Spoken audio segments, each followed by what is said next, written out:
నేను ఒకే ఒక మాట చెప్తున్నాను. ఏంటంటే మిండగాలను ఉంచుకొని ఆ పిల్లలు అడ్డ ఉన్నారని ఆ పిల్లల్ని కొట్టడము, కాల్వడము, హింసించడము, వాళ్ళ అన్నం పెట్టకుండా వాళ్ళని నానా గోస తీపిస్తున్నారు కొంతమంది తల్లిదండ్రులు. చాలా వీడియోలు వస్తున్నాయి, చూస్తూ ఉన్నాం. మీకు పిల్లలు అంత అడ్డుగా ఉన్నారు అని అనుకుంటే అనాథ ఆశ్రమాలు ఉన్నాయి, అక్కడ తీసుకుపోయి వదిలేయండి పిల్లల్ని. అంతేగాని వాళ్ళ ఊసురు మీ మీద తగిలించుకోకండి. ఎందుకంటే పిల్లలు లేని వాళ్ళు చాలామంది ఉన్నారు. ఎన్ని హాస్పిటల్ తిరిగినా, ఎన్ని దేవుళ్ళని మొక్కినా కానీ పిల్లలు పుట్టని వాళ్ళు చాలామంది ఉన్నారు. అలాంటి వాళ్ళు తీసుకెళ్ళినా సాదుకుంటారు.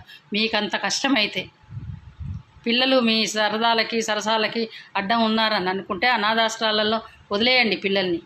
పిల్లల్ని కొట్టే రైట్స్ ఎవరికీ లేవు, తల్లిదండ్రులకే లేవు, ఎవరికీ లేవు, టీచర్స్కి లేవు, ఎవరికీ లేవు. ఆ పిల్లల్ని అక్కడ వదిలేస్తే వాళ్ళు హాయిగా బతుకుతారు. నీ సరసం ఏందో, నీ వ్యవహారం ఏందో నువ్వు చూసుకో. కానీ పిల్లల మీద మాత్రం చేతులు వేస్తే ఆ చేతులు అలానే ఇరిగిపోతాయి తప్ప ఎప్పటికీ పనికిరావు. ఈ క్షణం నీవు మైకంలో ఉండి ఆ పిల్లల్ని హింసిస్తున్నావు. నీ మైకమంతా వదిలినప్పుడు అర్థమవుతుంది.